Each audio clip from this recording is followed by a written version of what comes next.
The woman sitting on the hood of the silver sedan had become as permanent a fixture of this overlook as the guardrail itself, and Kade Kingston was beginning to think she came here specifically to haunt him.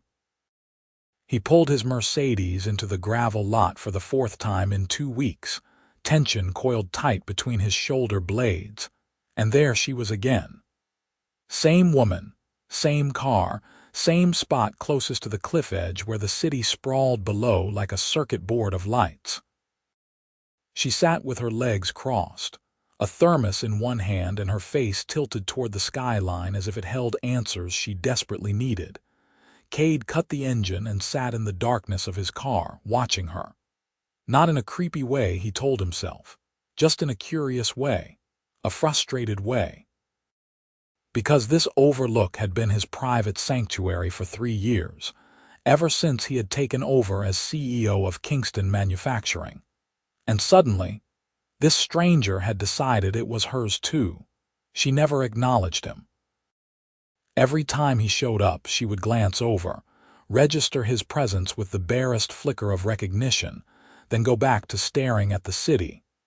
Like he was part of the scenery, like she had been here first and he was the intruder, which technically she had been, every single time. Kade grabbed his coffee from the cup holder and stepped out of the car. The October wind hit him immediately, sharp and clean, carrying the scent of pine from the forest that bordered the overlook. He walked to the opposite end of the viewing area, as far from her as possible while still being able to see the city lights, and leaned against the guardrail. His phone buzzed in his pocket. He ignored it. The board meeting tomorrow was going to be brutal. They wanted him to approve layoffs, and he wanted to find literally any other solution that did not involve putting 200 people out of work right before the holidays. His father had built Kingston Manufacturing on the principle that employees were family, and Kade was not about to be the CEO who turned them into numbers on a spreadsheet. But the numbers were bad, really bad, and he had no idea what to do about it. "You look like someone told you Santa is not real." Kade's head snapped toward the voice. The woman was looking at him now, actually looking at him, and something about her direct gaze made his prepared irritation falter. "What?" he said. You look devastated." She took a sip from her thermos, completely unbothered by the fact that she was talking to a stranger in a dark, isolated place at 10 o'clock at night. "I have seen you here 4 times now, and every time you look a little more miserable. I could say the same about you." "You could, but you would be wrong." She swung her legs, heels bumping against the car door.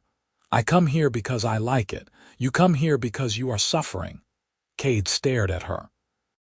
She was bundled in an oversized sweater that looked hand-knit, her dark hair pulled into a messy bun, and there was something unsettlingly perceptive about her eyes even in the dim light from the distant street lamps. "I am not suffering," he said. "Okay." She did not sound convinced. He should have left it there, should have gone back to brooding in silence. Instead, he heard himself say, "Why are you always here first?" She smiled, and it transformed her entire face. "Because I leave work earlier than you, probably, and I drive faster." "Where do you work?" "A bakery." "Zara's, downtown." She gestured vaguely toward the glittering sprawl below them. "I am the owner, head baker, accountant, marketing department, and janitor. It is very glamorous." Despite himself, Kade felt his mouth twitch. "Sounds exhausting." "It is. That is why I come here." She tilted her head, studying him with unnerving focus. "What do you do? Let me guess. Lawyer?" "No. Doctor?" "No. Accountant who hates his life." "I am a CEO," Kade said, and immediately regretted it. He never told people that right away. It changed how they looked at him, talked to him, treated him. But this woman, this strange Overlook squatter, just nodded like he had told her he was a plumber. "Of what?" "A manufacturing company." "What do you manufacture?" "Industrial components." "Parts for machinery, automotive supplies, that sort of thing." Riveting. But she was grinning, taking the edge off the sarcasm. And let me guess, something at your riveting manufacturing company is going terribly wrong, and you come up here to stare at the city and pretend you are the protagonist of a dramatic film. Kade opened his mouth to tell her to mind her own business, but what came out instead was a laugh. An actual laugh. He could not remember the last time that it happened. Something like that, he admitted. You want to talk about it? She hopped down from her car, thermos still in hand, and walked over to lean against the guardrail a few feet away from him. Up close, he could see that her eyes were gray or maybe blue, hard to tell in the darkness. I do not even know your name, Kade said. Zara Jensen. She stuck out her free hand and he shook it. Her grip was warm and strong, her palm dusted with what might have been flour. Kade Kingston. Well, Kade Kingston, CEO of Riveting Manufacturing, do you want to talk about whatever is making you look like a kicked puppy? He should have said no. Should have made an excuse and left. Instead, he found himself talking about the board meeting, about the layoffs, about his father's legacy and the impossible position of trying to honor it while keeping the company solvent, about feeling like he was 29 years old and completely out of his depth. Zara listened without interrupting, sipping her thermos, her eyes on the city below. When he finally ran out of words, she was quiet for a long moment. That is really hard, she said finally. I am sorry. No advice, no platitudes, just acknowledgement. Kade felt something tight in his chest loosen slightly. What about you? He asked. Why does a bakery owner need to escape to an Overlook 4 times in 2 weeks? Zara's smile turned rueful. My bakery is dying. Not dramatically, just slowly. Like watching a plant wilt because you keep forgetting to water it, except I am not forgetting. I am just bad at business. She kicked at the gravel with her sneaker. I can bake anything. Bread, pastries, cakes that make people cry because they taste like their childhood. But I cannot make people walk through the door. And I am too proud to give up, too stubborn to ask for help, and too broke to hire someone who actually knows what they are doing. How long have you had the bakery? 2 years. My grandmother left me some money when she died, and I used it to follow my dream. Which sounds romantic until you realize that dreams require profit margins. She laughed, but it sounded hollow. I am 1 bad month away from closing, and I have no idea how to stop it. They stood there in silence, 2 strangers with failing businesses, staring at a city that did not care about either of them. This is depressing, Zara said eventually. We should make a pact. What kind of pact? Every time we see each other here, we have to share one good thing that happened that day. No matter how small. Deal, Kade considered this. Deal, you go first. Okay, Zara thought for a moment. This morning, a customer told me my cinnamon rolls were the best she had ever had, and she comes from a family of bakers. She ordered 4 dozen for her daughter's wedding. That is great. Your turn. Kade searched his day for anything positive. My assistant finally figured out how to make coffee the way I like it. Only took her 6 months. Zara laughed, bright and genuine. That is pathetic, but I will allow it. She finished her thermos and pushed away from the guardrail. I should get home, early morning tomorrow. Bread waits for no one. Same time next breakdown, Kade said, surprising himself. I will be here first, Zara replied, and she was. Over the next 3 weeks, Kade found himself driving to the Overlook more frequently. Not always because he needed to think, though there was still plenty to think about. The board had agreed to hold off on layoffs for 1 quarter, giving him 3 months to turn things around, 3 months to perform a miracle. But increasingly, he went to the Overlook because he knew Zara would be there. She always arrived first, no matter what time he came. 7 in the evening, 9 at night, even once at 6 in the morning when he could not sleep and drove up to watch the sunrise.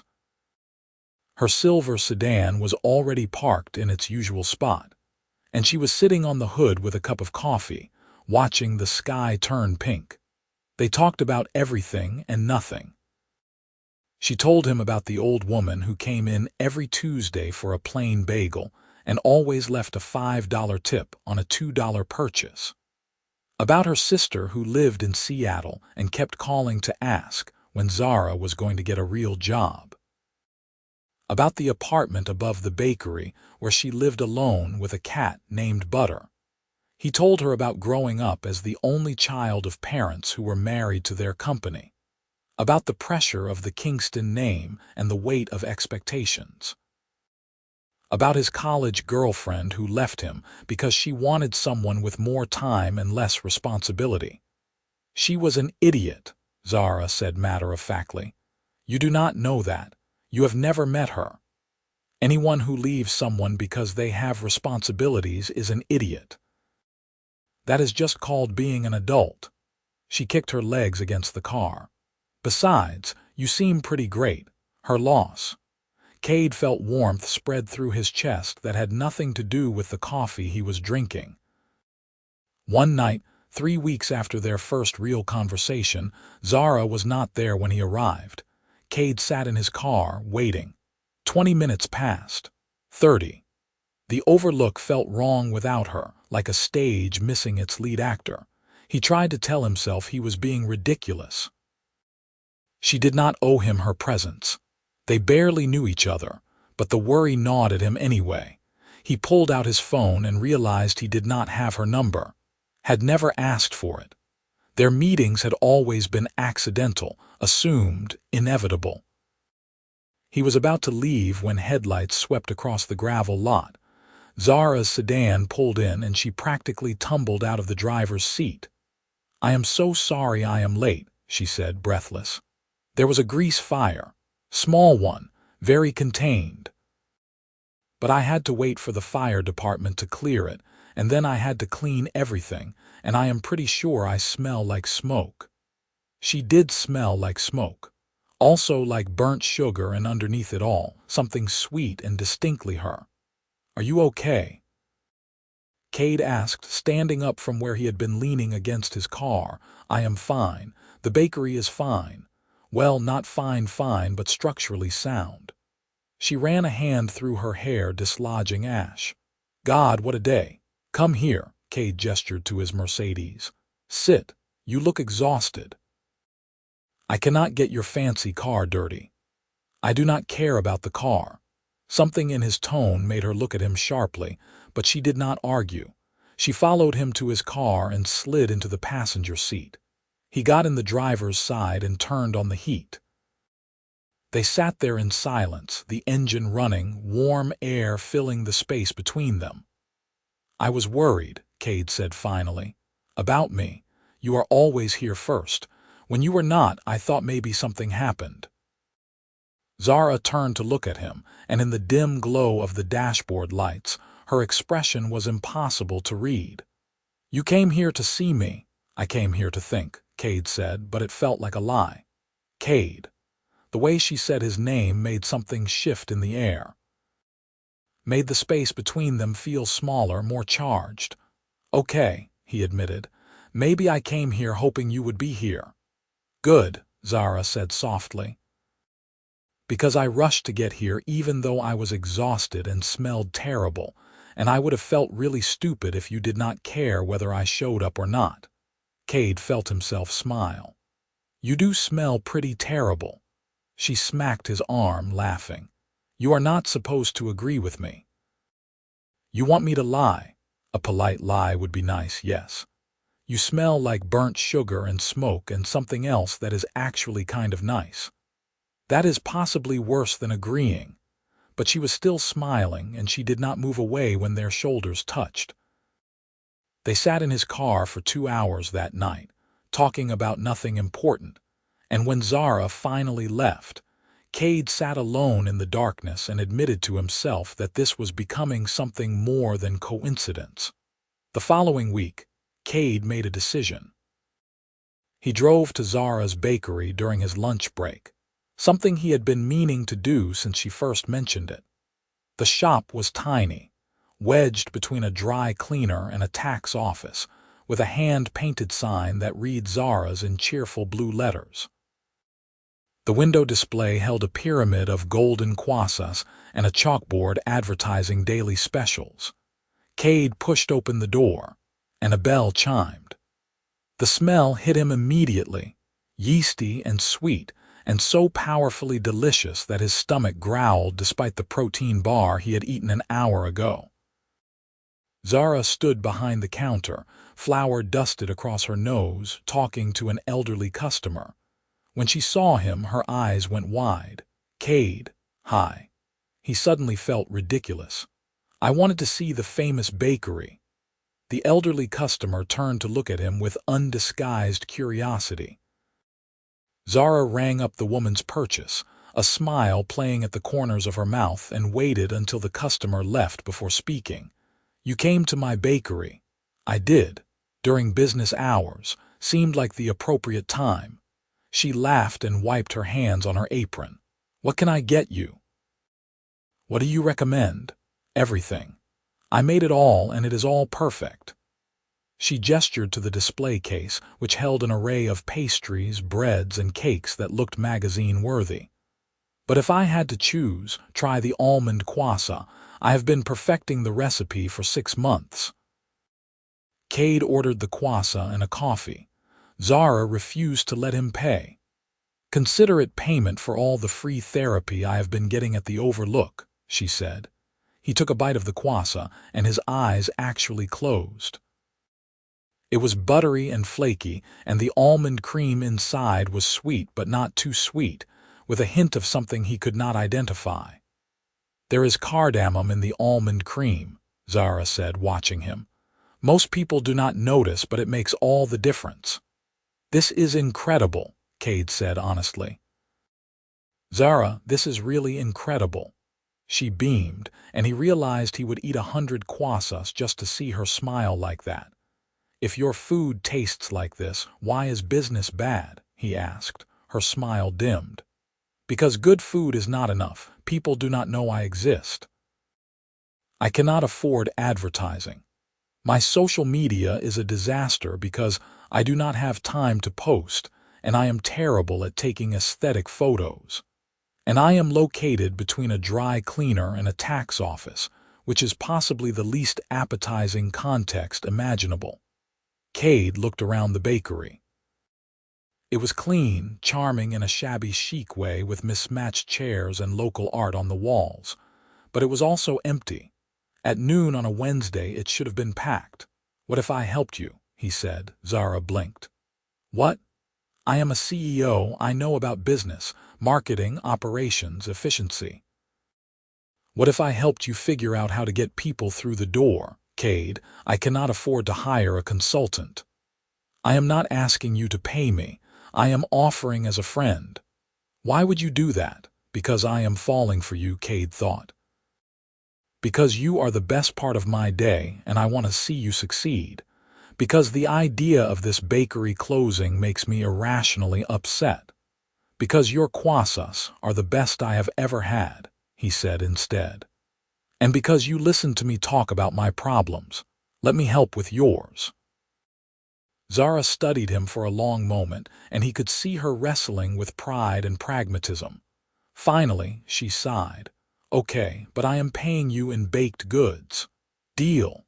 They started meeting at the bakery after hours.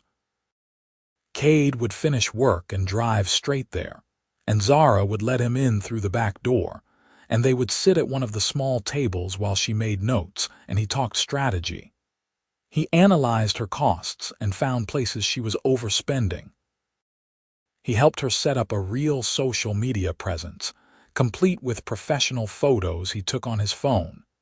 He redesigned her menu to highlight her best sellers and introduced a loyalty program. "People love feeling like insiders," he explained. "Give them a punch card and suddenly they are invested." "You are kind of a genius," Zara said, looking at the mock-up he had created.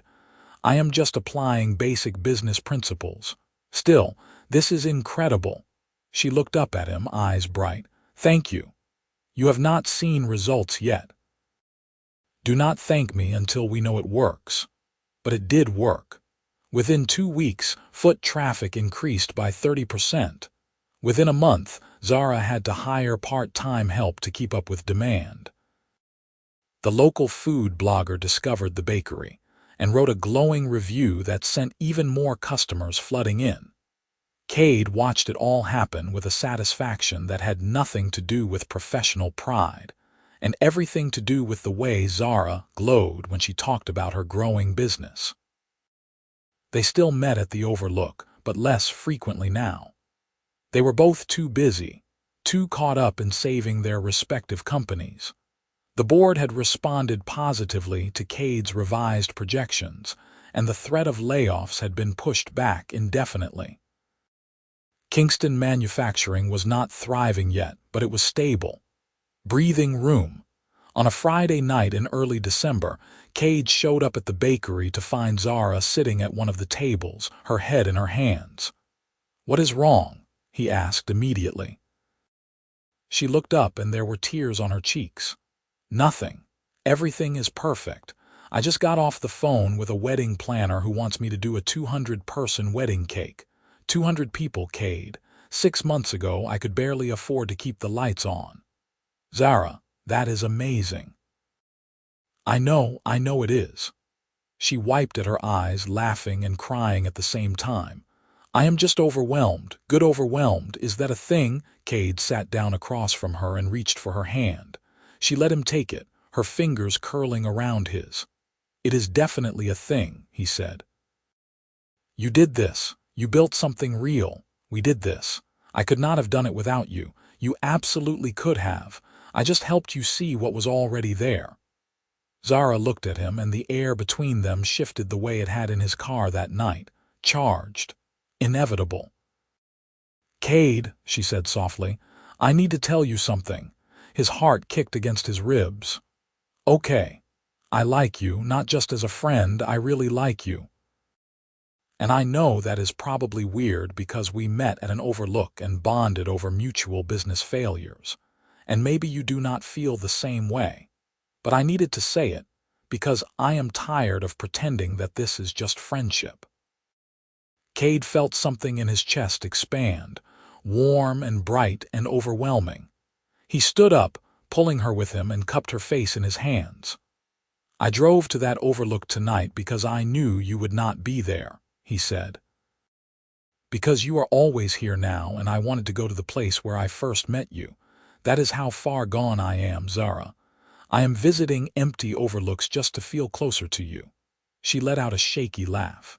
"That is either really romantic or really sad. Can it be both? I will allow it." He kissed her then, soft and careful, and she tasted like sugar and cinnamon and everything good in the world. When they broke apart, she was smiling so wide it made his chest ache. "So what now?" she asked. "Now I take you to dinner. A real date. Not a business meeting disguised as two friends hanging out. I would like that, but I should warn you, I have very high standards for food. Good thing I know an excellent bakery." They went to dinner the next night at a small Italian place Zara loved. And then they walked through the city for hours, hands linked, talking and laughing and stealing kisses when they thought no one was looking. When Kade dropped her off at her apartment, she invited him up for coffee, and he stayed until 2 in the morning, just talking on her couch while Butter the cat judged them from the armchair. Dating Zara was like learning to breathe differently. Kade had spent so many years living for work, measuring his worth by quarterly reports and board approval, that he had forgotten what it felt like to just exist with another person. To waste entire Sunday afternoons doing nothing. To prioritize dinner together over late-night emails. She came to his place, a modern downtown apartment that she immediately declared was too sterile and needed plants. She brought over a succulent the next day, then another, then 5 more, until his windowsills were lined with small green things that somehow made the space feel like home. He learned that she sang off-key when she baked, and that she cried at dog food commercials. That she was fiercely loyal to the people she loved and completely incapable of holding a grudge. That she had wanted to be a pastry chef since she was 8 years old, and her grandmother taught her how to make bread. She learned that he was terrified of failure, and that he carried the weight of his father's legacy like armor. That he had a dry sense of humor that most people missed. That he was secretly sentimental and kept every card and note she gave him in a drawer by his bed. 3 months into dating, Kade invited her to a company holiday party. It was a black tie event, the kind of thing he usually dreaded, but he wanted her there. Wanted to show her off, wanted everyone to see the woman who had somehow made his life make sense. Zara showed up in a dark blue dress that made her eyes look like storm clouds, and every head turned when they walked in together.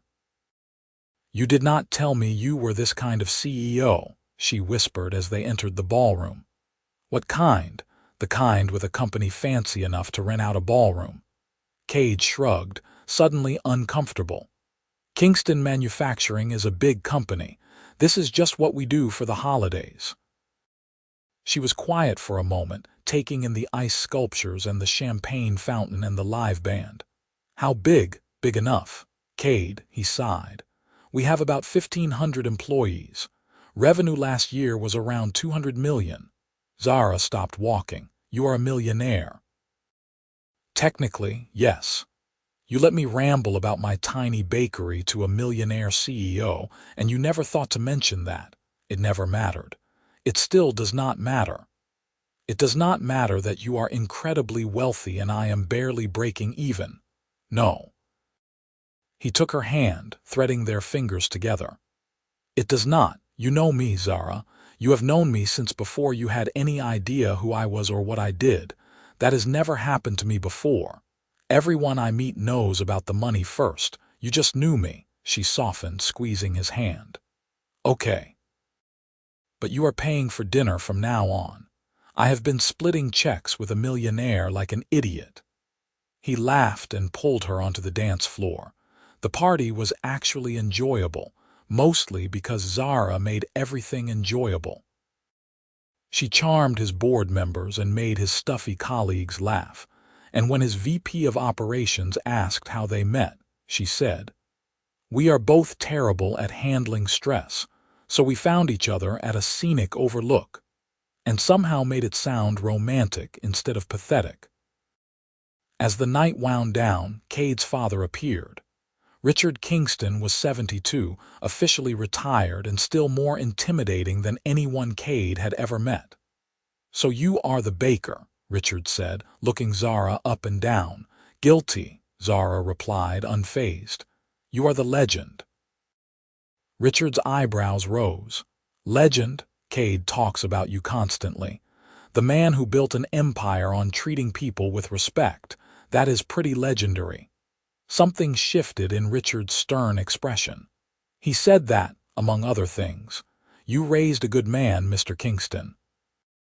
You should be proud." Richard looked at his son, and Kade saw something in his father's eyes he had not seen in years. Softness. Pride. "I am," Richard said quietly, "and call me Richard." After the party, Kade drove Zara home, but neither of them wanted the night to end. They ended up at the Overlook because of course they did. It was nearly 2 in the morning, and the city below was a blanket of lights. "This is where it started," Zara said, sitting on the hood of Kade's car in her evening gown. "You, me, mutual desperation." "Best desperation I have ever experienced." She laughed and leaned into him. "Your dad is terrifying, by the way." "I know. But he loves you, I could see it." "I know that too, I just forget sometimes." Kade wrapped his arm around her shoulders. "Thank you for tonight, for being amazing." "I did not do anything. You were yourself. That is more than enough." She tilted her head to look at him. "I love you. I have been wanting to say that for weeks, but it felt too soon and I did not want to scare you off. But I am saying it now. I love you, Kade Kingston. Kade felt the words settle into his chest, warm and certain. I love you too. I think I have since that first night when you told me I looked like someone told me Santa was not real. That was a very accurate assessment. It really was. They kissed under the stars, and it felt like the closing of one chapter and the opening of another. Like everything in their lives had been leading to this moment, this person, this overlook where two strangers had found each other. A year later, Kade proposed at that same overlook. He planned an elaborate surprise, complete with fairy lights and a photographer hidden in the trees, but in the end, it was simple. Just him and Zara and the place where they began. You are always here first, he said, getting down on one knee. And I want to spend the rest of my life trying to beat you to all the places we are going. That is a terrible proposal speech, Zara said, but she was crying. Zara Jensen, will you marry me? Yes, absolutely yes. They got married 8 months later in a small ceremony at a vineyard outside the city.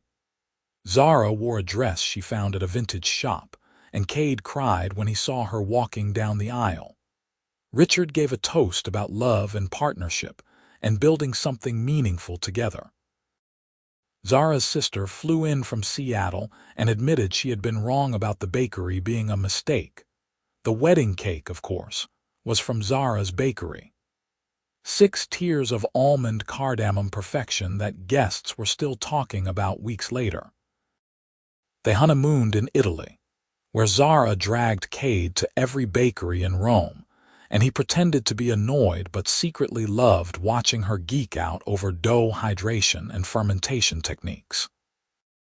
They ate pasta and drank wine and made love in a hotel room with a view of the Colosseum, and Kade thought he had never been happier in his entire life.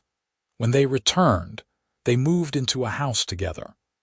Not a mansion, despite Kade's ability to afford one. Just a comfortable home with a big kitchen for Zara and an office for Kade and enough bedrooms for the future they were planning. Zara opened a second location of her bakery, then a third. She hired a manager so she could step back from the daily operations and focus on recipe development and quality control. She wrote a cookbook that became a local bestseller. Kade continued to run Kingston Manufacturing, but he did it differently now. He left work at reasonable hours. He took vacations.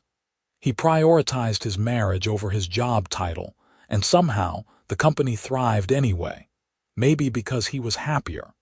Maybe because he had learned that success meant nothing if you had no one to share it with. 2 years into their marriage, Zara found out she was pregnant. They were both terrified and excited in equal measure. Kade read every parenting book he could find. Zara's stress baked so much that they had to give away dozens of muffins to their neighbors. Their daughter was born on a sunny May morning, with Zara's gray-blue eyes and Kade's dark hair and lungs that could wake the entire maternity ward. They named her Clara, after Zara's grandmother. Kade held his daughter in the hospital room, this tiny perfect person who had his nose and Zara's stubborn chin, and felt his entire world shift on its axis. He looked at Zara, exhausted and beautiful in the hospital bed, and felt gratitude so overwhelming it almost hurt. "We made a person," Zara said, voice filled with wonder. "We did. I love her so much it is terrifying. I know exactly what you mean. Being parents changed everything and nothing." They were exhausted constantly. Their house was a disaster zone of baby equipment, and Kade had not slept more than 4 consecutive hours in months. But he had never been happier. Coming home to Zara and Clara was better than any board meeting, any quarterly report, any professional achievement. On their 3rd wedding anniversary, Kade suggested they drive to the Overlook. They had not been back in over a year, too consumed with business and pregnancy and new parenthood. They brought Clara with them, buckled into her car seat, babbling to herself. It was early evening, the sky just starting to turn pink, and when they pulled into the gravel lot, Kade felt nostalgia hit him like a wave. "It looks exactly the same," Zara said, unbuckling Clara. "Did you expect it to change?" "I do not know. We have changed so much. It feels like it should be different too." They walked to the guardrail, Clara balanced on Cade's hip, staring at the city below with wide, curious eyes. Zara leaned against his side and they stood there in silence, watching the lights begin to flicker on as the sun set. "Do you remember that first night?" Zara asked. "When you were so grumpy and I told you that you looked devastated." "I was devastated. My company was falling apart. And I was terrified my bakery was going to fail. We were both such disasters," Kade laughed. "We really were. I am glad you kept coming back, even though I was always here first." "You are always first," Kade said, kissing the top of her head. "At everything that matters." Clara chose that moment to grab a fistful of his hair and yank, making him yelp. Zara burst out laughing and Clara giggled like it was the funniest thing in the world. "She is definitely your daughter," Kade said. "Excuse me, you are the one who pulls my hair." "That is different." "How?" "Context." Zara was still laughing, and Kade looked at her, at their daughter, at the city sprawling below them, and felt the same certainty he had felt the night he proposed. This was his life. These were his people. Everything else was just details. They stayed at the Overlook until Clara got fussy, then drove home through the city streets. Zara fell asleep in the passenger seat, one hand resting on Clara's car seat, and Kade drove carefully, protectively, already thinking about the future. More kids, maybe. A bigger house. Growing old together. Teaching Clara to bake. Watching Zara's empire expand. Running Kingston Manufacturing until he was ready to pass it to the next generation. Simple dreams, domestic dreams, the kind he never thought he wanted until he met a woman at an Overlook who was always there first. 5 years after they married, Zara got a call from a national morning show asking if she would appear as a guest chef. She almost said no, terrified of the exposure, but Kade convinced her to do it. "You are incredible," he said. "Let other people see what I have always known." She appeared on the show and was so charming, so genuine, that they invited her back. Then again. Then offered her a recurring segment. Within a year, she was a recognizable face in the food world, and her bakeries became destination spots for tourists and locals alike. She never let the fame change her. She still lived in the same house, still wore flour-dusted aprons, still made Cade's coffee exactly the way he liked it every morning. Kade, for his part, stepped down as CEO of Kingston Manufacturing when he turned 40. He stayed on the board, but the day-to-day operations went to someone younger, hungrier, ready to take the company into the next era. He wanted more time with his family, more mornings with Clara, more quiet evenings with Zara, more life. They had a son 2 years after Clara. A wild, reckless boy they named Henry who was afraid of nothing, and gave Kade more gray hair than a decade of board meetings ever had. Their house was loud and chaotic and full of love, and sometimes Kade would stand in the kitchen watching Zara teach Clara how to braid dough, while Henry smashed blocks in the corner.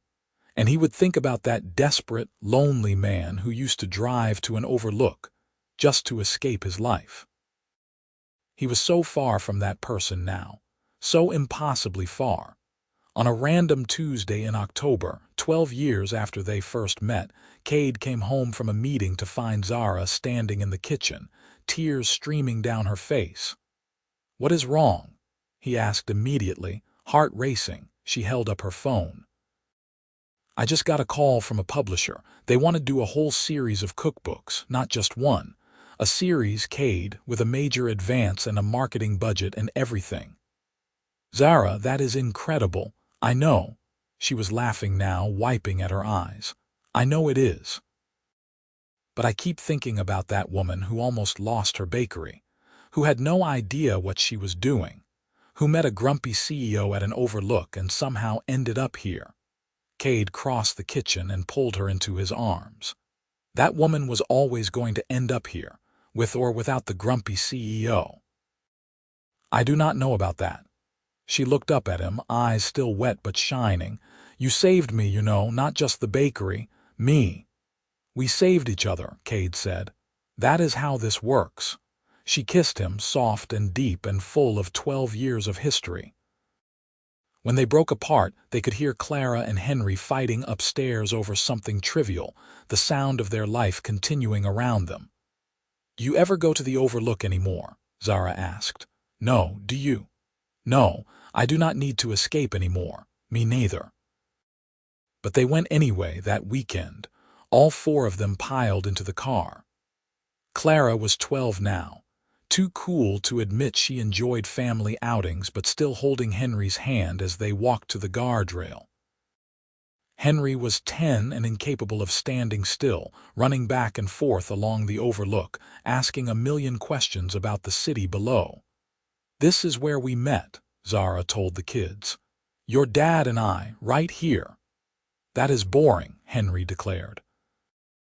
I think it is romantic, Clara said, and Kade caught Zara's eye, both of them trying not to laugh. They stayed until sunset, watching the city light up the way it had 1,000 times before. Kade stood with his arm around Zara, his kids in front of him, and felt the kind of contentment that could not be manufactured or bought. The kind that only came from building a life with someone who knew you at your worst and loved you anyway. Thank you, he said quietly, just to Zara. For what? For always being here first, for making me want to catch up. She smiled and leaned into him. Best race I have ever run. They drove home as the stars came out, the kids arguing in the backseat about something inconsequential, and Kade reached over to take Zara's hand. She squeezed back, her touch as familiar as breathing, and he thought about all the small moments that had led them here.